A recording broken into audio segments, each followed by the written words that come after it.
ডিএমদেরকে বললাম বিজয় মিছিল আজকে না অ্যালাউ করার জন্য, কাল থেকে অ্যালাউ করার জন্য, যেটা অ্যালাউ করবেন भी ওটা থানা থেকে পারমিশন নিয়ে। আর বাকি তো সব ডিএম দেখছেন কি পরিস্থিতি আছে नहीं আছে, কোনো ব্ল্যাঙ্কেট অর্ডার এখান থেকে যায়নি, या ইসিআই থেকে কোনো ব্ল্যাঙ্কেট অর্ডার যায়নি।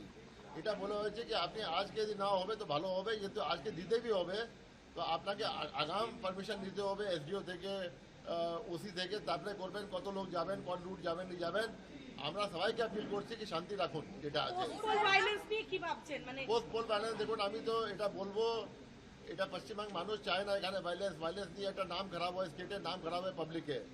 এবার প্রথমবার ইলেকশন ছিল যেখানে আপনার ইলেকশনে আগে ক্যাম্পেনিং পিরিয়ডে 2 পর্যায়ে ইলেকশন হলো, ইলেকশন পরে কাউন্টিং হচ্ছে, এখন পর্যন্ত কোনো মেজর ঘটনা হয়নি, কোনো যেটা আছে ডেড বডি হয়নি যেটা আছে। আমি এটা রিকোয়েস্ট করবো পাবলিককে, রিকোয়েস্ট করবো সব ইলেক্টার্সকে, হাত জোড়ে রিকোয়েস্ট করবো কি আপনারা শান্তি রাখবেন। এটা ডেমোক্রেটিক প্রসেস আছে, এটা কনস্টিটিউশনাল প্রসেস আছে, কেউ জিতবে কেউ হারবে, ডাজন্ট মিন কি আমরা পাড়া পাড়া গিয়ে মারপিট আরাম করবো, এটা করবো, দ্যাট ইজ নট রিকোয়ার্ড।